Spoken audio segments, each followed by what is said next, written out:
মোদি বনাম কে? আজকে আমি বললাম এনিবডি বাট মোদি, মোদি ছাড়া যে কোনো কেউ।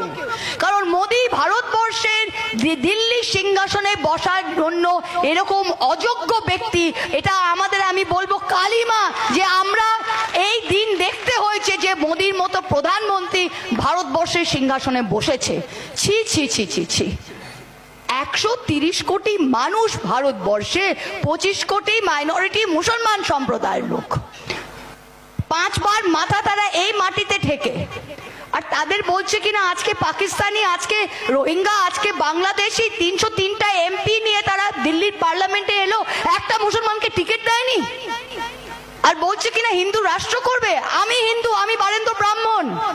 আমরা কি হিন্দু ধর্ম তোমাকে লিস্ট দিয়েছি? একা তুমি হিন্দু, আমরা সব লেচ্ছ। হচ্ছেটা কি?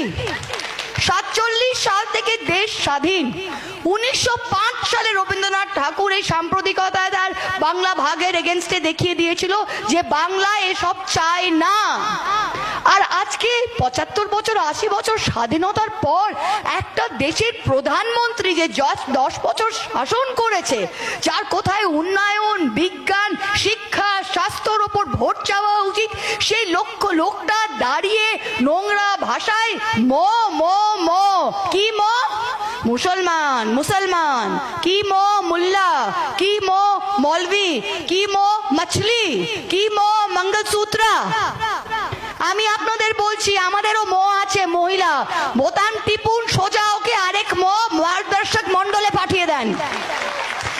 লাথি দিয়ে আমরা নিচে পাঠাই তো, বিজেপিতে লাথি দিয়ে ওপরে পাঠায়। এলকে আনবান্ডিকে লাথি দিয়ে ওপরে পাঠিয়ে দিল মার্গদর্শক মন্ডলে, মানে উপদেষ্টাকাদের কমিটি, বুঝলেন?